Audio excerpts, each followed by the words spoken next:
మనం చిన్న ప్రార్థన చేసుకొని దేవుని వాక్యాన్ని విందాం. తల్ల వంచి కళ్ళు మూసుకున్నట్లయితే చిన్న ప్రార్థన చేద్దాం. మా ప్రేమగల తండ్రి, జీవం కలిగిన ప్రభు, మీకు కృతజ్ఞతా స్తోత్రాలు. రాగలిగిన యవన బిడ్డలకై మిమ్మల్ని స్తుతిస్తున్నాం. ప్రభు, రావాల్సిన బిడ్డలు నడిపించండి. నిలబడిన దాసుడు ఏపాటి వాడు మీరు ఎరిగిన దేవుడు గనక నీ సిలువు చాటు మరుగుపరిచి వాడుకోండి. వచ్చిన ప్రతి బిడ్డ నైనా నీ సత్యంలో ఉన్నటువంటి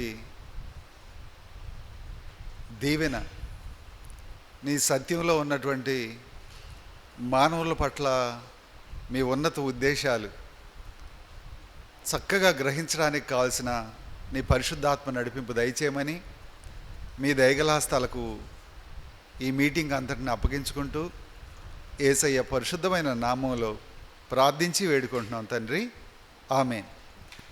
ఆదికాండం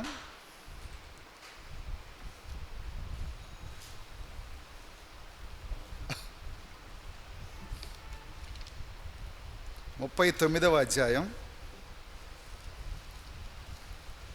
11, 12 వచనాలు చదువుకుందాం. నేనే చదువుతాను, జాగ్రత్త వినండి. ఆదికాండం 39వ అధ్యాయం 11, 12 వచనాలు. అట్లుండగా ఒకనాడు అతడు తన పని మీద ఇంటి లోపలికి వెళ్ళినప్పుడు ఇంటి మనుషుల్లో ఎవరునూ అక్కడ లేరు. అప్పుడు ఆమె అతని వస్త్రము పట్టుకొని తనతో శయనింపమని చెప్పగా అతడు తన వస్త్రము ఆమె చేతిలో విడిచిపెట్టి తప్పించుకొని బయటికి పారిపోయాను. ఇక్కడున్న మనందరం ఇప్పుడు మీరున్న స్థితి కంటే కాస్త మంచి స్థితి, మెరుగైన స్థితిలో ఉండాలి అని ఆశపడుతున్నారు అని నేను అనుకుంటున్నాను. కాదు అనేవాళ్ళు ఎవరు అన్నుంటే చేయెత్తండి. ఇప్పుడు మీరున్న స్థితి కంటే మరింత మంచి స్థితి, ఇంకా మరింత మెరుగైనటువంటి స్థితిలో ఉండాలని మీరు ఆశపడుతున్నారని నేను అనుకుంటున్నాను. ఒకవేళ ఎవరైనా నేను అలా ఉండాలనుకోవట్లేదు అని ఎవరైనా భావిస్తే మీరు చెయ్యెత్తి చూపించవచ్చు. అంటే ఆ తర్వాత మీతో మాట్లాడదామని. ఒకవేళ మీరు చెయ్యెత్తితే మీతో కాసేపు మాట్లాడాలని. ఎందుకంటే మెదడున్న ఎవడు కూడా నేను ఇంతకంటే తక్కువ స్థితిలో ఉండాలి, ఇప్పుడున్న దానికంటే కాస్త దరిద్రమైన స్థితిలో ఉండాలని ఎవరు అనుకోరు. మెదడున్న ప్రతి ఒక్కళ్ళు ఇప్పుడున్న స్థితి కంటే కాస్త మెరుగైన మంచి స్థితిలో నేను ఉండాలి అని తప్పనిసరిగా అనుకుంటారు. ఇది మానవ సహజ స్వభావం అని మనం తెలుసుకోవచ్చు. అయితే మనిషి అభివృద్ధి, ఆనందం, ఆరోగ్యం, ఆయుష్, అలానే మనిషి కోరుకునే ప్రతి ఒక్కటి, అంటే మనిషికి మంచి చేసే ప్రతి ఒక్కటికి కూడా అడ్డుగా ఏది వస్తుందంటే పాపం అడ్డు అని బైబిల్ చెప్తా ఉంది. మనిషి తానున్న స్థితి కంటే మెరుగైన స్థితికి వెళ్ళాలన్నా, మంచి స్థితికి వెళ్ళాలన్నా అడ్డుపడేదేమో పాపం, అవకాశాలు కల్పించేదేమో దేవుడు. అయితే ఏ మార్గంలో మనం ఉంటాం అనేది చాయిస్ మంది. ఇప్పుడున్న స్థితి కంటే మెరుగైన స్థితిలో ఉండాలంటే నీకు దేవుడు చాయిస్ అయితే, దేవుని మార్గం నువ్వు ఎంచుకుంటే తప్పకుండా దేవుడు నిన్ను అలా ఉంచి తీరతాడు, అనుమానమే లేదు, నో డౌట్ అనమాట. అయితే అలా నువ్వు ఎంచుకున్న మార్గం, నేను ఇప్పుడున్న దానికంటే మెరుగైన స్థితిలో ఉండాలి, మంచి స్థితిలో ఉండాలి, ఆనందంగా ఉండాలి, ఆరోగ్యంగా ఉండాలి, ఇంకా అలా ఉండాలి, ఎలా ఉండాలన్న ఊహలేమన్నా ఉంటే వాటికి పాపాన్ని గనక నువ్వు ఎంచుకుంటే అది తప్పకుండా జీవితాన్ని పతనం చేసి తీరుతుంది అని దైవవాక్యం మనకి తెలియజేస్తూ ఉంది. నేను ఈ చదవబడిన మాటలకి ఒక టైటిల్ పెట్టాను. ఏమనంటే, మనసుని మురికి చేసుకునేవాళ్ళు వాళ్ళున్న స్థితి నుంచి మరింత దిగజారుతారే కానీ పై స్థాయికి రారు అని ఒక చిన్న టైటిల్ పెట్టుకున్నాను. నేను పెట్టుకున్నాను. ఇప్పుడు నేను చదివిన 2 మాటలు ఉన్నాయి కదా, 11వ వచనం, 12వ వచనం. దానికి టైటిల్ నేనేం పెట్టానంటే, మనసుని మురికి చేసుకునేవాళ్ళు అంటే పాపంతో నింపుకునేవాళ్ళు అని అర్థం. మురికి చేసుకోవటం అంటే పాపం మురికి చేస్తుంది, దేవుని వాక్యం శుద్ధి చేస్తుంది. ఇది వాక్యంలోనే ఉంది ఆ మాటలు. మనసును మురికి చేసేది పాపం అయితే మనసును శుద్ధి చేసేది దేవుని వాక్యం. ఎవరు దేవునికి తమ జీవితాన్ని అప్పగించుకుంటారో వాళ్ళ జీవితాలు ఇప్పుడున్న దానికంటే ఖచ్చితంగా మెరుగైన మంచి స్థితిలో దేవుడు ఉంచి తీరుతాడు. అలా కాకుండా పాపానికి గనక ఆ మార్గానికి అప్పగించుకుంటే తప్పకుండా మనసు మలినమైపోద్ది, మురికైపోద్ది, జీవితం దిగజారిపోతుంది అని వాక్యం చెప్తా ఉంది. దేవుడు నిన్నేదైనా హెచ్చించాలనుకుంటే, దేవుడు నిన్నేదైనా పై స్థాయికి తీసుకురావాలంటే, దేవుడు నువ్వు ఉన్న స్థితి కంటే కాస్త మెరుగైన మంచి స్థితిలో నిన్ను ఉంచాలి అని అనుకున్నప్పుడు దేవుడు చేసేది ఏంటంటే, ఫస్ట్ చేసేది ఏంటంటే నీ స్వభావాన్ని టెస్ట్ చేస్తాడు, పరీక్షిస్తాడు. ఏ వ్యక్తి అయినా సరే తానున్న స్థితి కంటే కాస్త మంచి స్థితికి దేవుడు ఎదిగింప చేయాలి అని కోరుకున్నప్పుడు దేవుడు చేసే మొట్టమొదటి పని ఏంటంటే, లోకం ఏం చేస్తుందంటే, సపోజ్ జాబు మీకు రావాలి, వాళ్ళు ఏం చేస్తారంటే నీ సామర్థ్యాల్ని వాళ్ళు టెస్ట్ చేస్తారు. ఇతనికి మన కంపెనీలో జాబ్ ఇస్తే ఇతను మెరుగైన పరిస్థితి ఉందా అని కొన్ని టెస్టులు చేస్తారు, నీకు టెస్టులు పెడతారు. అంటే నీ స్కిల్స్ని వాళ్ళు టెస్ట్ చేస్తారు. మంచి స్కిల్ కనుక నీకుంటే ఆ జాబ్ నీకు ఆఫర్ చేస్తారు. కానీ దేవుడు స్కిల్స్ చూడ్డు. ఏం చూస్తాడంటే నీ స్వభావాన్ని చూస్తాడు. నీ మనసు పాపానికి చోటిస్తుందా, దేవునికి చోటిస్తుందా, అది చూస్తాడు దేవుడు. దేవుడు చూసేది అది. మనందరం బాగుపడాలి అని కోరుకుంటాం, మన జీవితం మంచిగా ఉండాలి అని ఆశపడతాం, మన జీవితం సంతోషంగా ఉండాలి అని కోరుకుంటాం. ఏ మనిషి అయినా అంతే, ఏ మనిషి అయినా. అయితే దేవుడు మాత్రం ఆ సంతోషం పొందడానికి, ఆ ఆనందం పొందడానికి, ఆ మెరుగైన మంచి స్థితిని పొందడానికి మన స్వభావాన్ని టెస్ట్ చేస్తాడు, పరీక్షిస్తాడు అని దేవుని వాక్యం మనకి తెలియజేస్తూ ఉంది. మనం మరింత మంచి స్థితికి ఎదగాలంటే సూత్రం ఏంటంటే, నా మనసు పాపం అనే మురికి అంటకుండా చూసుకోవాలి, జాగ్రత్త పడాలి. నేను ఒక ఉద్యోగం సంపాదించాలంటే దానికి సంబంధించిన స్కిల్స్ లేదా సామర్థ్యాల్ని నేను గెయిన్ చేయాలి, వాటిని సంపాదించుకోవాలి. అప్పుడే నేను ఆ సీట్ అయినా లేదా ఆ జాబ్ అయినా లేదా ఆ మెరుగైనటువంటి స్థితి అయినా పొందగలను లోకంలో. కానీ లోకంలో దేవుడు మనల్ని హెచ్చించాలంటే, దేవుని ద్వారా నేను ఆశీర్వదింపబడాలంటే తప్పకుండా దేవుడు మొట్టమొదటి చూసేది ఏంటంటే, నా మనసుని నేను పాపం అనే మురికిని అంటించుకుంటున్నానా, దానివైపు నా మనసు ఆకర్షింపబడుతుందా, లేక దేవుని వైపు, దేవుని వాక్యం వైపు, ఆయన మార్గాల వైపు నా మనసు ఆకర్షింపబడుతుందా అనేది దేవుడు టెస్ట్ చేస్తాడు. మళ్ళా ఈ వాక్యాన్ని ఒకసారి చదివితే మీకు ఆ టెస్ట్ ఏందో తెలుస్తుంది. చూడండి, ఆదికాండం 39వ అధ్యాయం. ఇప్పుడు మీలో ఎవరైనా కాస్త పెద్దగా చదవగలిగితే చదవండి. 11, 12 వచనాలు. అట్లుండగా ఒకనాడు అతడు తన పని మీద ఇంటి లోపలికి వెళ్ళినప్పుడు ఇంటి మనుషుల్లో ఎవరునూ అక్కడ లేరు. అప్పుడు ఆమె అతని వస్త్రం పట్టుకొని అతనితో తనతో శయనింపమని చెప్పగా అతడు తన వస్త్రమును ఆమె చేతిలో విడిచిపెట్టి తప్పించుకొని బయటికి పారిపోయాను. దేవుడు అక్కడ ఎవరూ లేరు, ఆ ఇంట్లోకి వెళ్ళాల్సి వచ్చింది పని మీద. అది మరి ఏ పనో మనకు తెలియదు, తప్పనిసరో లేదా అర్జెంటో ఏదో సంథింగ్ నాకు తెలియదు. బైబిల్ మాత్రం ఏం చెప్తుందంటే, యేసేపు ఆ ఇంట్లోకి వెళ్ళాల్సిన పని పడింది, ఆ గదిలోకి వెళ్ళాల్సి వచ్చింది, వెళ్ళాడు. అక్కడ యజమానురాలు ఉంది, తను పాపం చేయమని ఒత్తిడి చేస్తే తన వస్త్రాన్ని విడిచిపెట్టి, అంటే వస్త్రం పట్టుకుంది, అయితే ఆ వస్త్రాన్ని విడిచిపెట్టి పారిపోవటం ఇక్కడ బైబిల్ రాసింది. యేసేపుకి పాపం విషయంలో, మనసుని మురికి చేసుకునే విషయంలో బలమైన శోధన వచ్చింది, టెస్ట్ వచ్చింది. అయితే ఆ పరీక్ష వచ్చినప్పుడు తానున్న స్థితి కంటే ఇప్పుడు తను ఆ ఇంట్లో దాసుడు, పనివాడు, యజమాని ఏం చెప్తే అది నమ్మకంగా చేసేటువంటి వ్యక్తిగా పేరు తెచ్చుకున్నాడు. అలాంటి స్థితిలో నుంచి ఇప్పుడు పొతీఫరు భార్య చెప్పినట్టుగా పాపం చేస్తే మరింత మెరుగైన స్థితి రావచ్చేమో అనే ఒక శోధన ఆ యవనస్తుడికి వచ్చింది. ఆ యవనస్తుడు ముందుకు. ఆ అవకాశం కూడా తాను కల్పించుకోలేదు, కానీ ఆ యజమానురాల నుంచే, తన నుంచే ఆ అవకాశం తన ముందుకి తీసుకురాబడింది. దాన్ని ఆమెమో అవకాశం అనుకుంది, యోసేపేమో అది శోధన అని ఎంచాడు, అది దేవుడిచ్చే పరీక్ష అని ఎంచాడు.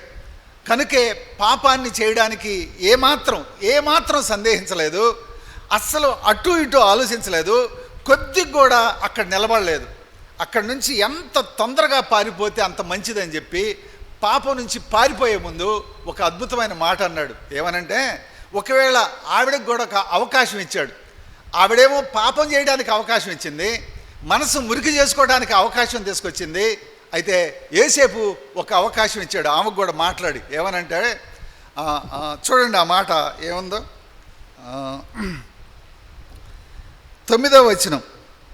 నీవు అతని భార్యవైనందున నిన్ను తప్ప మరి దేనిని నాకు అప్పగింపక ఉండలేదు, కాబట్టి నేనెట్లు ఇంత ఘోరమైన దుష్కార్యము చేసి దేవునికి విరోధముగా పాపము కట్టుకుందునని తన యజమానిని భార్యతో అనెను.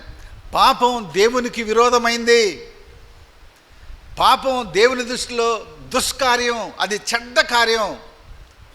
దేవునికి విరోధంగా నిలబడి ఏ మానవుడు అభివృద్ధి చెందగలడు, ఏ మానవుడు ఆనందించగలడు, ఏ మానవుడు బతకగలడు అనే సత్యాన్ని ఈయన కూడా ఆమె ముందు పెట్టాడు. ఆమెకు అవకాశం ఇచ్చాడు. పాపం చేయొద్దు, అది దుష్కార్యం, అది దేవునికి విరోధం, శత్రువు అవుతాం అని చెప్పాడు. కానీ ఆమె సత్యాన్ని అంగీకరించలేకపోయింది. అంగీకరించినటువంటి ఆ వ్యక్తి నుంచి యోసేపు పారిపోవడానికి ఇష్టపడ్డాడు. దానికి ఎంత తెగించాడంటే, తన వస్త్రం కూడా ఆమె చేతిలో విడిచిపెట్టి, నేను నా మనసు మురికి కాకూడదు, పాపం అంటకూడదు అనేటువంటి ఆ ఆలోచనతో అక్కడ విడిచిపెట్టి పారిపోయినట్టుగా బైబిల్ మనకి తెలియజేస్తూ ఉంది. పాపం నుంచి పారిపోవటం అనే సంఘటన బైబిల్లో దేవుడు ఎందుకు రాయించాడు? పాపం నుంచి యోసేపు పారిపోయాడు అనే సంఘటన ఊరికే తమాషాగా రాయించలా, ఏదో కాసేపు కబుర్లు చెప్పుకోవడానికి రాయించలా, ఏదో విని వెళ్ళిపోవటానికి రాయించలా. పాపం నుంచి పారిపోవటం అనేది దేవుని ఆశీర్వాదం వైపు అడుగులు అని చెప్పడానికి దేవుడు ఈ మాట రాయించాడు. పాపం నుంచి నువ్వు పారిపోయిన ప్రతిసారి నీ మార్గం ఎక్కడికి వెళ్తుందంటే, అంటే దేవుని మాట చొప్పున నువ్వు పాపం నుంచి పారిపోతే నువ్వు ఆశీర్వాదానికి, ఆనందానికి దగ్గర అవుతావు. నువ్వు ఇప్పుడున్నటువంటి స్థితి కంటే మరింత మెరుగైన స్థితికి దేవుడు నిన్ను నడిపిస్తున్నాడు అంటానికి ఆ పాపం నుంచి, పాపం మురికి అంటకుండా, మనసుకు అంటకుండా వాక్యానికి జీవితాన్ని నింపుకోవటం, మనసును నింపుకోవటం అనేది ఆశీర్వాదానికి దగ్గరవ్వడం అని వాక్యం ఇక్కడ తెలియచేయడానికే, ఆ సత్యాన్ని చెప్పడానికే బైబిల్ ఏం చెప్పిందంటే, అతడు తన వస్త్రమును ఆమె చేతిలో విడిచిపెట్టి పారిపోయాను. మనసు మురికి కాకుండా పారిపోయే అనుభవాలు యవ్వనస్తులకు తప్పనిసరిగా ఉండి తీరాలి. ఊరికే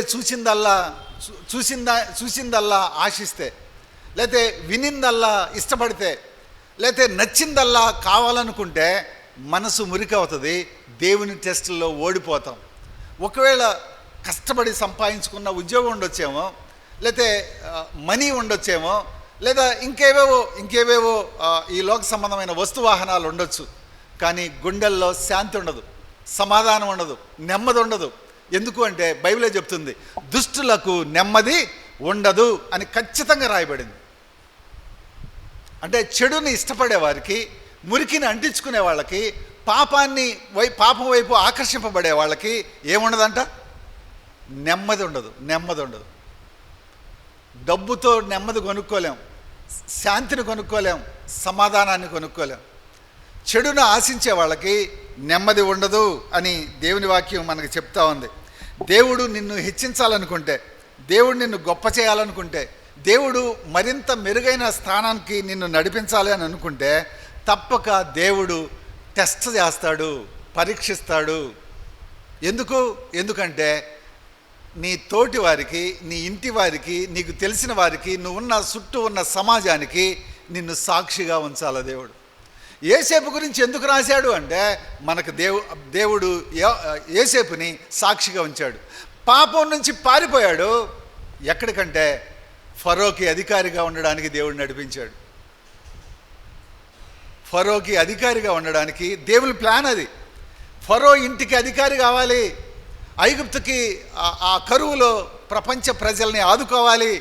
ఇది దేవుని ప్రణాళిక. అంత స్థాయికి హెచ్చించాలంటే ఏసేపు టెస్టుల గుండా వెళ్ళాలి.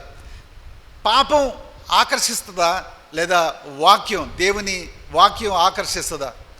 దేవుడు టెస్ట్ పెడితే ఆ టెస్ట్లో ఆ పాపం నుంచి పారిపోయినటువంటి అనుభవాన్ని దేవుడు బైబిల్లో మన కోసమే, ముఖ్యంగా యవనస్తుల కోసం దేవుడు రాయించి పెట్టాడు. మన అభివృద్ధి, మన ఎదుగుదల చాలాసార్లు మనం పొరపాటు పడేదంటే మనకున్న సబ్జెక్టు, మనకున్న స్కిల్స్, మనకున్న సామర్థ్యాలు, మనకున్న తెలివితేటలు అనుకుంటాం. అలా అనుకున్న చాలామంది కలెక్టర్లు కొన్ని కేసుల్లో సస్పెండ్ అయిన వాళ్ళు ఉన్నారు, జైళ్ళలో ఉన్న వాళ్ళు కూడా ఉన్నారు. అలానే మంత్రి స్థాయికి కూడా వెళ్ళి మంత్రులుగా అయ్యి కూడా సస్పెండ్ అయిన వాళ్ళు ఉన్నారు, జైలు పాలైన వాళ్ళు ఉన్నారు, ఇంకా రకరకాల భయంకరమైన పరిస్థితుల్లో ఉన్న వాళ్ళు కూడా ఉన్నారు. ఇది వాస్తవం. అయితే మనకున్న స్కిల్స్ కానీ, మనకున్న టాలెంట్స్ కానీ, మనకున్న ఇంకా ఏమైనా తెలివితేటలు అలాంటి ఏదన్నా అనుకుంటే అవి మనల్ని అభివృద్ధిలోకి తీసుకొని రావు, మంచి జీవితాన్ని ఇవ్వవు, బాగుపడేలా చెయ్యవు అని బైబిల్ ఖచ్చితంగా తెలియజేస్తూ ఉంది. మన ఆత్మీయతను దేవుడు కొలుస్తాడు, మన ఆత్మీయత ఎంతో దేవుడు చూస్తాడు. అలానే వాక్యానుసారంగా మన స్వభావాన్ని ఏమన్నా కట్టుకుంటున్నామా? వాక్యం విని దాని ప్రకారం నా జీవితాన్ని కట్టుకోవాలని నా ఆశ ఏమన్నా ఉందా? ఇది దేవుడు చూస్తాడు.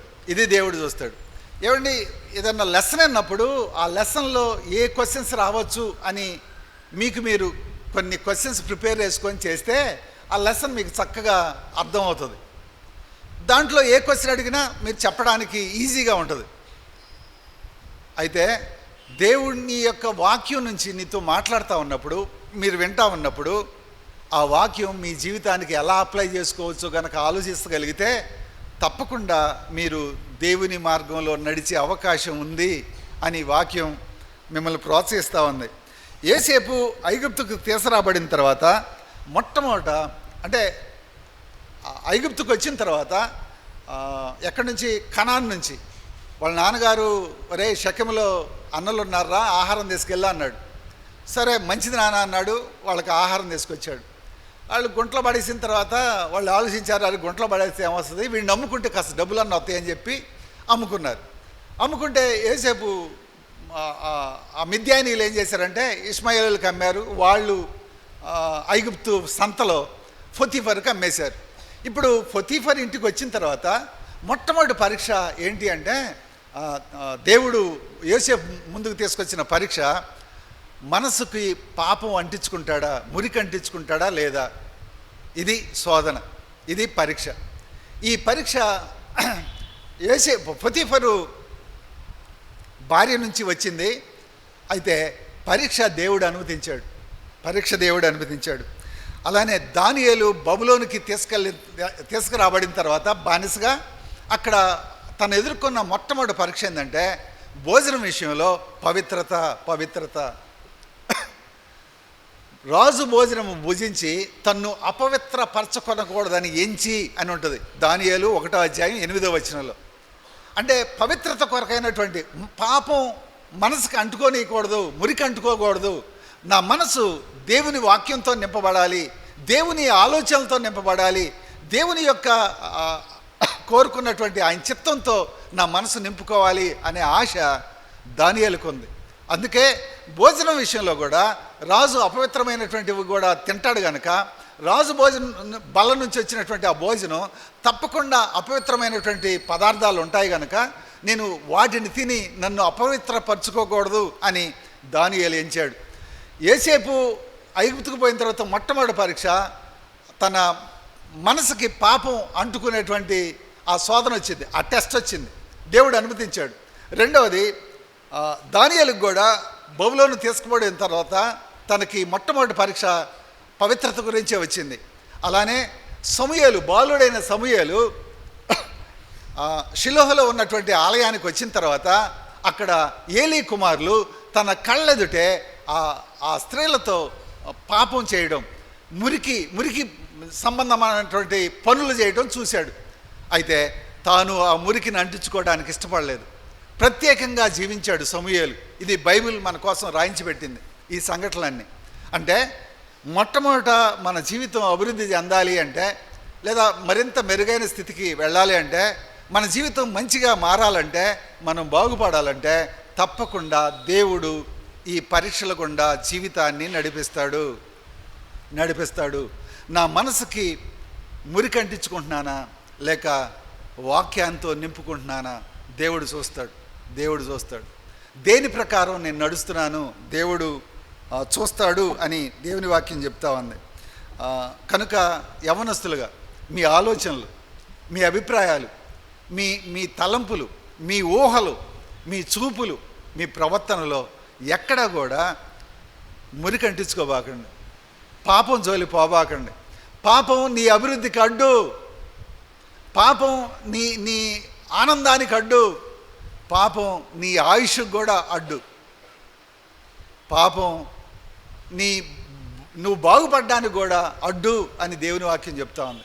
మనం చాలాసార్లు ఏమంటామంటే, నాకు వాళ్ళు కనుక కాంపిటీషన్లో లేకపోతే నాకు వచ్చే సీట్ అనుకుంటాం, లేకపోతే వాళ్ళు పోటీ లేకపోతే నాకు ఉద్యోగం వచ్చేది అనుకుంటాం. వీళ్ళు కాదు. వేల మంది, లక్షల మంది, కోట్ల మంది ఉన్నా నువ్వు గనక పాపం జోలి పోకపోతే, నీ మనసుకి మలినం అంటించుకోకపోతే, దేవుని వాక్యంతో నింపుకుంటే ఎంతమంది ఉన్నా సరే దేవుడు నిన్ను తీసుకురావాలంటే ఎవడడ్డు కాదు. ఇది దేవుని వాక్యం ఖచ్చితంగా తెలియజేస్తూ ఉంది. కనుక మనసుని మురికి చేసుకుంటావా, లేక మారు మనసు పొందిన వ్యక్తిగా, లేదా యేసుక్రీస్తుని నమ్మిన వ్యక్తిగా నీ మనసును దేవుని వాక్యంతో నింపుకొని ఆ ప్రకారం జీవిస్తావా? నువ్వే ఆలోచించు. ఇది మొదటిది. రెండవ పాయింట్కి వెళ్దాం. ఆదికాండం 39వ అధ్యాయం 17వ వచనం.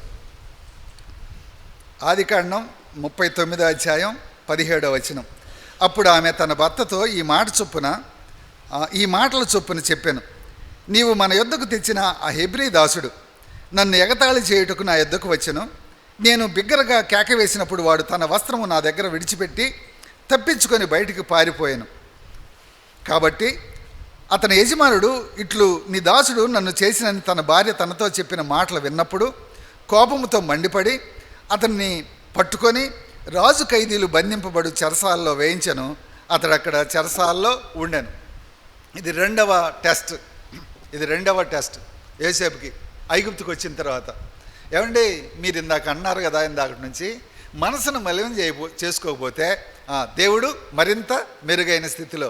ఇప్పుడు పొతీఫర్ ఇంట్లో ఉన్నటువంటి కనీసం ఆహారం సమృద్ధిగా దొరికేది, చక్కగా పనిచేసుకునేవాడు, స్వేచ్ఛగా ఉండేవాడు. కానీ ఇప్పుడు ఎక్కడ పడ్డాడు? చెరసాల్లో పడ్డాడు. ఖైదీలు ఉండే చోట పడ్డాడు. అందరూ పాపం చేసిన వాళ్ళు, అందరూ శిక్షకు అర్హులు, అందరూ ఏదో ఒక నేరం చేసిన వాళ్ళు. కానీ యేసేపు ఒక్కడే నేరం చేయనోడు. పాపం చేయను అన్నందుకు అన్యాయంగా చెరసాల పాలయ్యాడు. సహజంగా ప్రతి మనిషి జీవితంలో చాలా వాటిని మనం పోగొట్టుకుంటాం. సపోజ్ ఒక కుర్రోడు అన్నాడు, మెడిసిన్ ఫైనల్ ఇయర్కి వచ్చిన తర్వాత ఒక కుర్రోడు అన్నాడు నాతోటి, అంకుల్ నేను నా జీవితంలో కొన్ని పోగొట్టుకున్నాను అన్నాడు. ఇదేంట్రా బాబు, మెడిసిన్ సీట్ రాక చాలామంది ఇబ్బంది పడుతుంటారు, నువ్వు మెడిసిన్ ఫైనల్ ఇయర్కి వచ్చావు, చక్కగా బాగా చదువుకొని నువ్వు పోగొట్టుకున్నాను అంటావు ఏంటంటే, ఏం లేదు అంకులు, ఈ మెడిసిన్లో పడి కనీసం అలా ఆడుకోవటానికి నాకు స్వేచ్ఛ లేదు, ఆడుకోవటానికి అంటే ఫ్రీగా ఆడుకోవటానికి పోగొట్టుకున్నాను, నా జీవితంలో ఆటలు లేవు అన్నాడు. ఇట్లా మనకు అనిపిస్తుంది, మనం ఒకటి సంపాదించాలంటే ఇంకోటి పోగొట్టుకోవాల్సిందే. అలానే ప్రభువుని సంపాదించుకోవాలంటే పాప సంబంధమైన పోగొట్టుకోవాల్సిందే. నాకు పాపం కావాలి, ప్రభువు కావాలంటే కుదరద్దండి. ఇది నాకు ఆకలి తీరాలి, కానీ అన్నం మాత్రం అట్టనే ఉండాలంటే కుదరద్దండి. నీ ముందు ఆహారం పెడితే అది పోగొట్టుకుంటేనే నీకు ఆకలి తీరుద్ది, అంటే దాన్ని లోపల వేస్తేనే ఆకలి తీరుద్ది. నాకు ముందు మాత్రం అట్టనే ఉండాలి, డబ్బు ఖర్చు కాకూడదు, అన్నీ అలానే ఉండాలి, కానీ ఆకలి మాత్రం తీరాలంటే అట్ట కుదురుద్ది. జీవితంలో కొన్ని మంచివి పొందటానికి కొన్ని చెడ్డవి ఏం చేయాలా? పోగొట్టుకోవాలి, నష్టపోవాలి, అంటే వాటిని వదులుకోవాలి. మంచిని పొందటానికి తప్పకుండా చెడుని వదులుకోవాలి. ఒకవేళ చెడుని పొందుకోవాలంటే మంచిని నష్టపోతావు, మేలుని నష్టపోతావు. ఛాయిస్ మందే. మంచిని పొందుకోవటానికి చెడుని వదులుకుందామా, పాపాన్ని విడిచిపెడదామా, లేక పాపాన్ని పొందుకోవడానికి లేకపోతే చెడుని అనుభవించడానికి మంచిని పోగొట్టుకుందామా, బాగుపడ్డాన్ని పోగొట్టుకుందామా? తేల్చుకోవాల్సింది మనమే. యోసేపుకి అప్పటి వరకు ఆ పొతిఫర్ ఇంట్లో చాలా మంచి పేరు ఉంది. ఎంత మంచి పేరు ఉందంటే, అతనిని బట్టి నా ఇల్లు ఆశీర్వదింపబడింది అని పొతిఫరు యజమాని నమ్మాడు. ఆ ఇంటి తాళాలు అతనికిచ్చి, నువ్వే ఇంటి యజమానిగా ఉండు, జరిగే ప్రతిదీ కూడా నీ కనుసన్నల్లో జరిగించు అని అధికారం ఇచ్చాడు. నిజంగా బానిసగా ఉన్న వ్యక్తి ఆ ఇంటి మొత్తాన్ని ఏలే వ్యక్తిగా యజమాని నమ్మి అతని చేతికిచ్చాడు. కారణం, నీకు దేవుడు తోడుగా ఉన్నాడు అన్నాడు. నీకు దేవుడు తోడుగా ఉన్నాడు అన్నాడు. అయితే అంత మంచి పేరు ఉంది. అలానే తోటి పని వాళ్ళతో తనకు చక్కని సంబంధాలు ఉండేయేమో. ఎందుకంటే దేవుని బిడ్డ కాబట్టి, మంచి చేసే లక్షణం ఉంది కాబట్టి తోటి వాళ్ళతో మంచి సంబంధాలు ఉన్నాయి. మరి ఇలాగా గౌరవం ఉంది, పేరు ఉంది ఆ ఇంట్లో మంచిగా. అయితే దేవుడు తనకు తోడుగా ఉన్నాడు అని యజమాని కూడా నమ్మాడు. ఇంత మంచి పేరు ఉంది. అయితే యోసేపు చేసేదంతా కూడా సఫలం కావడం యజమానే కాదు, ఆ ఇంట్లో అందరూ చూశారు, పనివాళ్ళు, మిగతా పనివాళ్ళు కూడా. ఇంత మంచి పేరు సంపాదించుకున్నాడండి ఆ ఇంట్లో. అయితే ఒక్కసారి పొతీఫరు భార్య ఎప్పుడైతే కేకలేసి అబద్ధం చెప్పి నిందలేసి చెయ్యని దాన్ని చేశావు అని చెప్పి తన భర్తకి అబద్ధం చెప్పిందో, ఆయన కోపంతో మండిపడి విచారణ ఏమీ చేయకుండా తన పలుకుబడిని ఉపయోగించి చెరసాల్లో వేయించాడు. చెరసాల్లో వేస్తే ఇప్పుడు ఏమైంది? తనకున్న పరువు పోయింది. ఎన్నో సంవత్సరాలు కష్టపడి పనిచేసి ఉంటాడు ఆ పొతీఫర్ ఇంట్లో, మంచి పేరు సంపాదించుకొని ఉంటాడు పాపం చేయకుండా. తన తోటి వాళ్ళతో చక్కగా మంచి సంబంధాలు కలిగి ఉండి ఉంటాయి. ఎంతో గౌరవం సంపాదించుకున్నాడు. దేవుడు ఇతనికి తోడైనాడు అన్న మంచి పేరు ఉంది. అలానే తను చేసేదంతా సక్సెస్ అవుతుంది అనే ఒక మంచి పేరు ఉంది. ఇంత మంచి పేరు ఒకే ఒక దెబ్బకి ఏమైపోయిందండి? మొత్తం పోయింది. చెరసాల పాడయ్యాడు. దేశం ఏమనుకుంటుందంటే, వీడు తిన్న ఇంటి వాసాలు లెక్క పెట్టేవాడు, ఏ ఇంట్లో ఉంటాడో ఆ ఇంటికి కీడు చేసేవాడు, ఆ పొతీఫరు భార్యని ఇలా చేయబోయాడంట. అవ్వా, ఇలాంటివాడా, ఇంత దుర్మార్గుడా, అరే అన్నం పెట్టే చేయని అట్లా చేయొచ్చా, అమ్మ లాంటి దాన్ని అలా అలా అలా అలాంటి ఉద్దేశం ఎందుకుంది వీడికి, ఇంత దుర్మార్గుడా అని చెప్పి ఒక్కసారి ఉన్న పేరు గౌరవం అన్నీ కొట్టుకుపోయాయి. ఇది యోసేపు పరిస్థితి. చెరసాల్లో వేయబడింది ఒకటైతే, తన పేరు గౌరవం దేవుడు తోడుగా ఉన్నాడు, అసలు వీడికి దేవుడేంది, వీడు దెయ్యం అన్నారు. యోసేపుని ఏమన్నారండి? దెయ్యం అని ఉంటారు గ్యారెంటీగా. అప్పుడు దాకా దేవుడు తోడుగా ఉన్నాడు అన్నారు, ఇప్పుడు ఏమంటున్నారు? వీడే దెయ్యం అంటున్నారు. ఇప్పుడు దాకా వాడు చేసేయని సఫలం అన్నారు, నటించాడు అన్నారు, వీడు చాలా నటుడు అన్నారు. పేరు ఒక్కసారి పూర్తిగా మారిపోయింది. ఇప్పుడు చూడండి, మానసికంగా శారీరకంగా జైల్లో ఉన్నాడు, మానసికంగా ఎంత వేదనో ఆలోచించండి. అయితే యోసేపు ఇలాంటి పరిస్థితుల్లో ఏం చేశాడు అనేది బైబిల్ చాలా అద్భుతంగా రాసింది. యోసేపు వ్యక్తిత్వం మీద మచ్చబడింది, ఆయన స్వభావం చెరిపేయబడింది, చెడ్డగా ప్రచారం చేయబడింది. అయితే ఇతరులు తన పట్ల ఎలా వ్యవహరిస్తున్నారు అనే దానికంటే కూడా దేవుని ఎదుట నేను ఎలా ఉన్నాను అనే దాని మీద యోసేపు మనసు పెట్టాడు. మన సహజంగా చాలాసార్లు కింద పడ్డందుకు, ఎప్పుడన్నా జారి పడ్డామనుకోండి, పడ్డందుకు బాధ అయ్యేది, పక్కన ఎవరన్నా చూసి నవ్వితే అప్పుడు అవుతుంది బాధ. ఎవడో లేకపోతే అసలు మెలకుండా దులుపుకొని వెళ్ళిపోతాం, అస్సలు బాధ అయ్యేది. కానీ జారి పడ్డప్పుడు ఎవడన్నా చూసి అన్నాడు అనుకో, అప్పుడు మండుద్ది లోపల కదా, అప్పుడు అవమానం, అప్పుడు గౌరవం పోవడం, అప్పుడు ఫీల్ అవుతాం, అప్పుడు దాకా ఫీల్ కావు. ఇతరులు మన గురించి ఏమనుకుంటున్నారు అనే దాని మీద దయచేసి మనసు పెట్టండి అని బైబిల్ చెప్పట్లేదు. దేవుడు నీ గురించి ఏమనుకుంటున్నాడు దాని మీద మనసు పెట్టు. మనుషులు ఈరోజు అదే నోటితో దేవుడు ఇతనికి తోడై ఉన్నారు అన్నాడు, ఇతను చేసేదంతా సఫలమవుతుంది అన్నారు, ఈరోజు చెరసాల్లో వేశారు. వీడు చెడ్డవాడు, వీడు మంచోడు కాదు, వీడు దుర్మార్గుడు అని అదే నోటితోటి జైల్లో వేశారు. అందుకే మనుషులు నీ గురించి ఏమనుకుంటున్నారు అనే దాని మీద పెద్ద మనసు పెట్టొద్దు. దేని మీద మనసు పెట్టాలంటే, దేవుడు నిత్యం నన్ను చూస్తున్న దేవుడు, నన్నే కాదు నా అంతరంగాన్ని, నా మనసుకి మురికంటుతుందా, వాక్య ప్రకారం నేను జీవిస్తున్నానని నన్ను పరిశీలిస్తూ, నన్ను పరీక్షిస్తూ, నన్ను ఆశీర్వాదం వైపు నడిపించే నా దేవుడు నా పట్ల ఎలాంటి అభిప్రాయం కలిగి ఉన్నాడు, నా జీవితం దేవుని దృష్టికి ఎలా ఉంది, దీని మీద మనసు పెట్టు. అది ఆశీర్వాదానికి మెట్టు అని వాక్యం చెప్తా ఉంది. అంటే ఆశీర్వాదం వైపు స్టెప్ వేయాలంటే అర్థమైందంటే, మనసు ప్రజలేమనుకుంటారు పెట్టబాకు. నీకు పెళ్ళి కాకపోతే ఏమనుకుంటారు, ఏమైనా అనుకుంటారు. నీకు ఉద్యోగం రాకపోతే ఏమనుకుంటారు, ఏమైనా అనుకుంటారు. వాళ్ళ ఇష్టం, వాళ్ళ ఆలోచనలు వాళ్ళ ఇష్టం, వాళ్ళని పట్టించుకోబాకు, ఏదో ఒకటి అంటారు. అలానే పెళ్ళి కాకపోతే, పిల్లలు పుట్టకపోతే, చదువు సరిగా రాకపోతే, లేకపోతే నువ్వు సమాజం కోరుకునేటువంటి వాటిలో నువ్వు అంత అందుకోలేకపోతే ఏదో ఒకటి అంటారు. అందుకే మనుషులు నీ గురించి ఏమనుకుంటున్నారు అనే దానికంటే, దేవుడు నా గురించి ఏమనుకుంటున్నాడు, దీని మీద మనసు పెట్టు, దాని గురించి ప్రార్థన చేయి. దేవుని ఎదుట నేను ఎలా ఉన్నాను అనే దాని మీద యోసేపు మనసు పెట్టాడు అని వాక్యం మనకు తెలియజేస్తా ఉంది.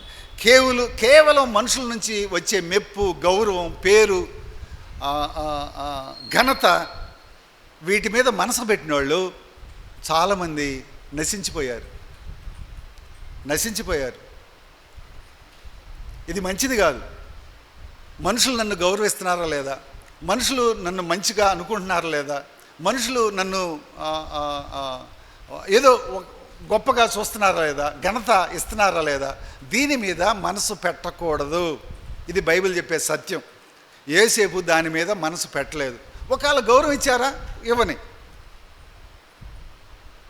దాన్ని అంగీకరించి అంతే. గౌరవం ఇస్తే మంచి పేరు ఉందా, ఉండని, తప్పేం లేదు.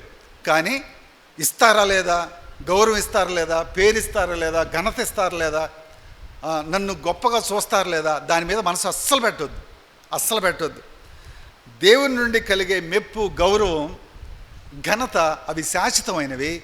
మనుషుల నుంచి వచ్చేవి అశాశ్వతమైనవి, క్షణికమైనవి.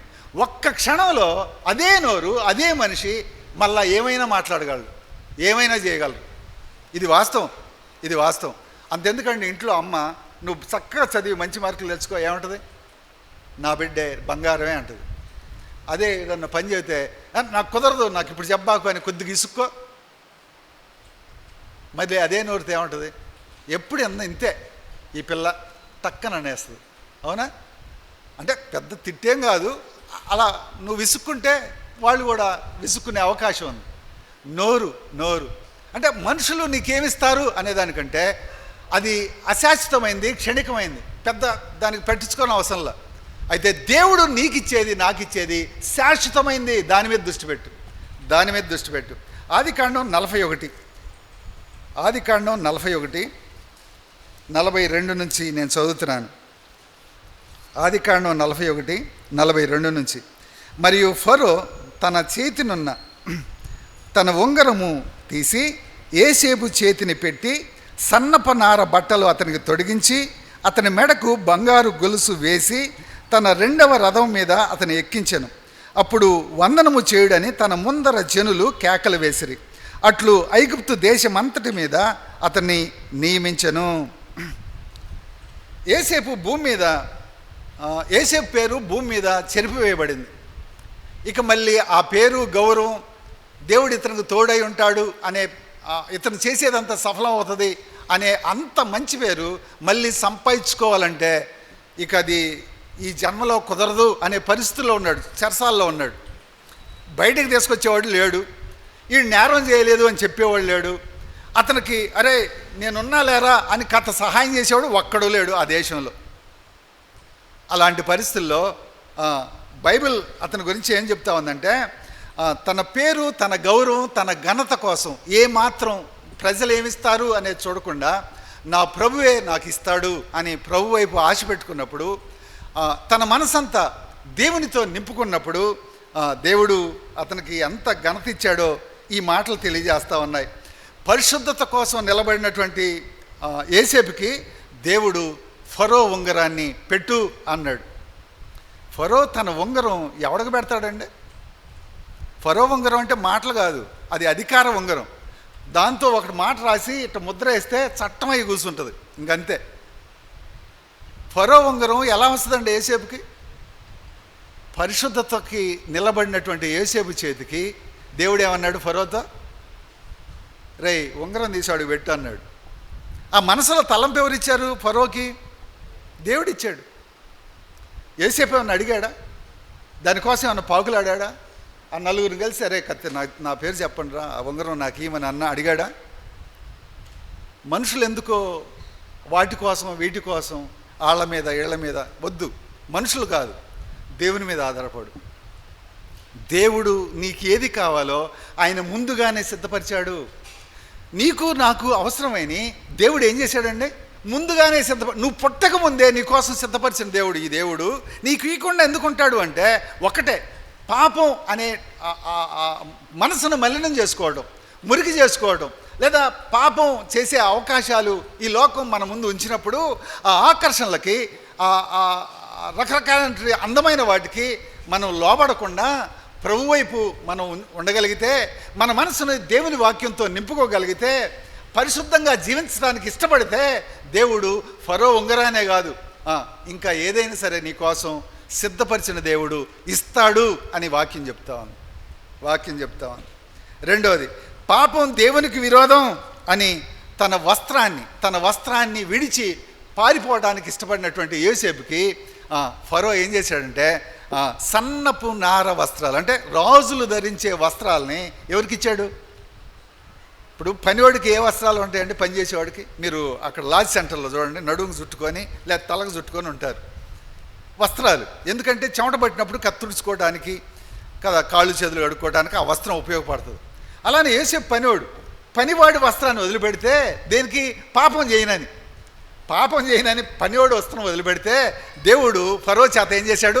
సన్నపు నార వస్త్రాల్ని ధరింపజేశాడు అని వాక్యం చెప్తా ఉంది. అలానే చేయని నేరం మోపి ఇనప గొలుసులతో బంధించి యోసేపుని చెరసాల్లో వేయిస్తే దేవుడు ఏం చేశాడంటే ఫరో చేత ఆయన మెడలో ఉన్న గొలుసుని తీసి, బంగారపు గొలుసుని, ఇనప సంకెళ్ళతో గొలుసులతో బంధింపబడిన వాడికి దేవుడు ఏం చేశాడు? ఫరో మెడలో గొలుసుని, బంగారు గొలుసుని ధరింపజేశాడు. అంటే ఎక్కడ పోలిక ఆలోచించండి. దేనికి పోలిక? దేవుని మార్గాలు మానవ కంటికి కనపడవు, చెవికి వినపడవు.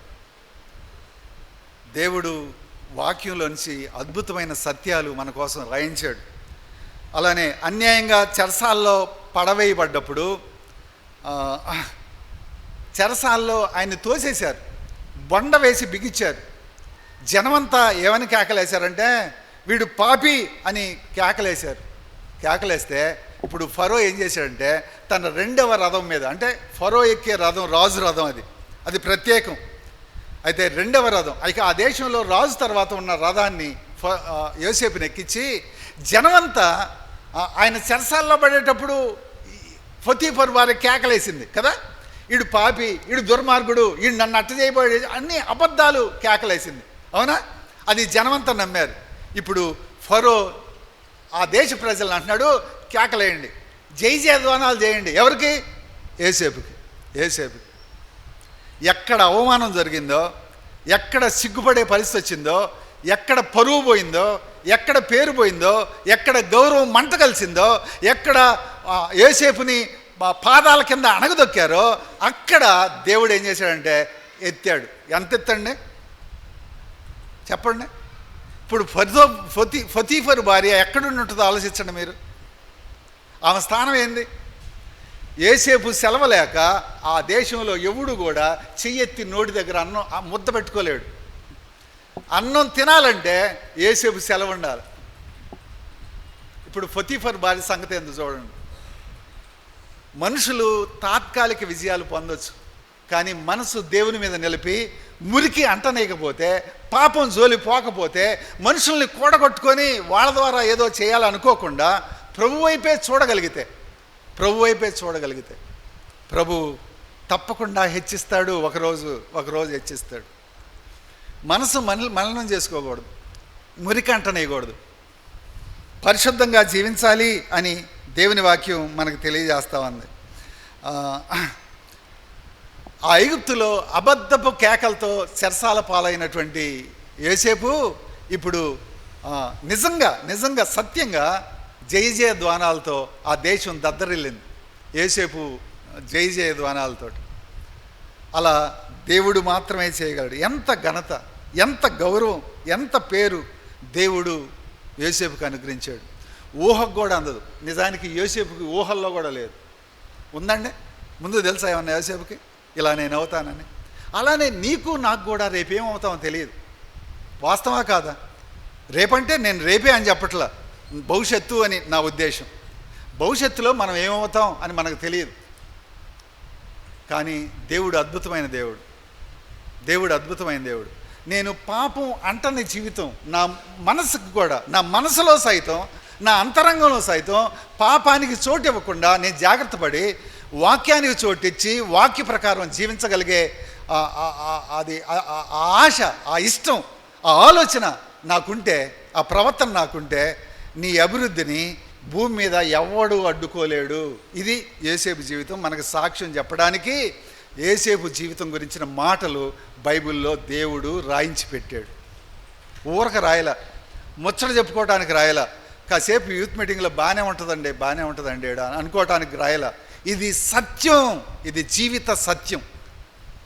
నీ అభివృద్ధిని ఎవడు అడ్డుకోకూడదు అంటే ఒక్కటే, మురికంటనే బాకు మనసుకి. వాళ్ళు ఏదో చెప్తుంటారు, వీళ్ళు ఏదో మాట్లాడుతుంటారు, వాళ్ళు ఏదో అనుకుంటుంటారు, అనవసరం. ప్రార్థనకు టైం ఇయ్యి. ఒకవేళ వాళ్ళ వినడానికి టైం ఇచ్చే కంటే దేవుని దగ్గర కూర్చో. ఒంటరిగా అయినా సరే, లేదా ఎవరైనా తోడుంటే వాళ్ళతో కలిసి ప్రార్థన చేయి. టైం ఉంటే ప్రార్థన చేసుకోండి. టైం ఉంటే వాక్యాన్ని డిస్కస్ చేయండి, వాక్యం గురించి మాట్లాడుకోండి. లేదా ఎవరికైనా ఏదైనా దేవుని గురించి చెప్పడానికి ప్లాన్ చేసుకోండి. మీ ఫ్రెండ్స్ ఎవరన్నా ఉంటే, ఎవరే వాడు రావట్లేదురా, వాడి దగ్గరికి వెళ్దాంరా, వాడికి కొద్దిగా దేవుని గురించి పరిచయం చేద్దాంరా. మనం కాదు ఎవడు వాడికి ఫ్రెండ్, మనమే కదా. వాడిని తీసుకొద్దాం మందిరానికి, కూర్చోబెడదాం, దేవుని వాక్యం అంటాడు, వాళ్ళ లైఫ్ మారుద్దిరా. మనకెంత ఆనందంగా ఉంది, శాంతిగా ఉంది, సమాధానంగా ఉంది. మనం యేసుప్రభువుని నమ్ముకుంటే ఎంత బాగున్నాం, దేవుడు ఎంత చక్కగా మనల్ని నడిపిస్తూ ఉన్నాడు. మరి ఈ అనుభవం మన ఫ్రెండ్స్కి కూడా కావాలి కదా. ఇలాగా ఆశపడండి. సమయం ఉంటే ఊరికి వాళ్ళ గురించి వీళ్ళ గురించి లేదా ఏదేదో కాకుండా ఇతరులకు ఎవరికన్నా దేవుని మాటలు చెప్పడానికి, కలిసి ప్రార్థన చేసుకోవడానికి, లేదా ఒంటరిగా ప్రార్థన చేసుకోవడానికి, వాక్యాన్ని ధ్యానించడానికి, వాక్యం గురించి మాట్లాడుకోండి. నలుగురు కలిసినప్పుడు ఆడి గురించి ఈడి గురించి మాట్లాడుకునే బదులు ఆడట్ట, ఈడిట్ట, ఈమెట్ట, వాళ్ళిట్ట ఏమొచ్చుద్ది? మీరు రోజులు గడపండి, ఏమీ ఉండదు. పైగా పాపం అంటుంది, మురికంటుంది మనసుకి. వాక్యాన్ని ధ్యానం చేయండి. అలాంటి చిన్న చిన్న గ్రూపులు కాండి. మీ గ్రూపులో ఎవరినన్నా చేర్చుకోవడానికి ప్రయత్నం చేయండి. అరే మాకు చిన్న గ్రూప్ ఉంది, ప్రార్థన చేసుకునే గ్రూపు, వస్తావా? పలానా టైం నీకు కుదిరితే రా.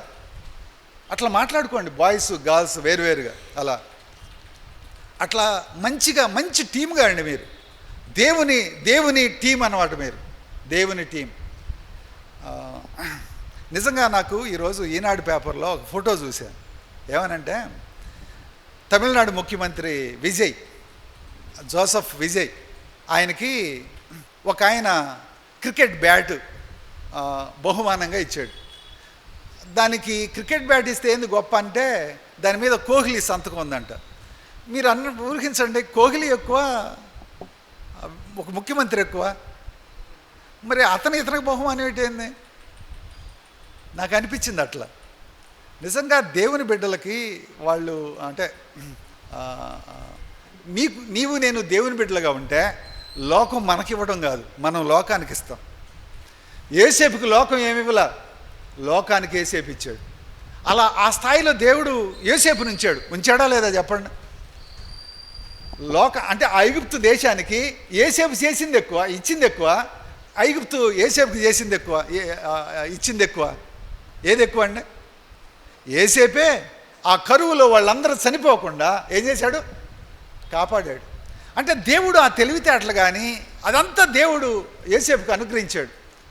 నిజానికి యేసేపు బ్యాక్గ్రౌండ్ ఏంటి? పశువులు కాసుకునే పని. అది ఇంట్లో చేసిన పని.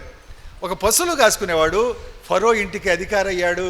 బైబిల్ చెప్తుంది ఆ మాట, బైబిల్ చెప్తుంది ఆ మాట. సో నా టైం అయిపోయింది, నేను ఈ 2 పాయింట్లతో ముగిస్తున్నాను. దేవుని చిత్తమైతే ఇంకా కొన్ని మంచి విషయాలు ఈసారి ఎప్పుడన్నా దేవుడు అవకాశం ఇస్తే మీ ముందు పంచుకుంటాను. 2 మాటలు మళ్ళీ గుర్తు చేసుకుందాం. ఒకటి, నీ మనసు మలినం చేసుకుంటావా, లేక మారు మనసు పొంది దేవుని వాక్యంతో నింపుకుంటావా నీ మనసుని. అది నీ అభివృద్ధికి కారణం అవుతుంది, నీ ఆశీర్వాదానికి కారణం అవుతుంది. అలా కాకుండా పాపంతో చెడుతో నీ మనసును నింపుకుంటే, లేదా లోక సంబంధమైన వాటితో నింపుకుంటే అది తప్పకుండా నీ అభివృద్ధిని అణిచివేస్తుంది, పాడు చేస్తుంది, నాశనం చేస్తుంది. ఇది మొదటి పాయింట్గా మనం చెప్పుకున్నాం. రెండవది, యోసేపు పేరు చెడగొట్టబడింది, తుడిచివేయబడింది, అణిచివేయబడింది. అతని జీవితం సర్వనాశనం చేయాలని చేసిన ప్రయత్నం అది. చెరసాల్లో వేసి మూసేశారు, సమాధి చేసేశారు. ఆయన పేరుని, ఆయన గౌరవాన్ని, ఆయన భవిష్యత్తుని చెరసాల్లో వేసి సమాధి చేశారు. అయితే దేవుడు సమాధిలోంచి లేపాడు. ఎంత లేపాడంటే అద్భుతం, అద్భుతం.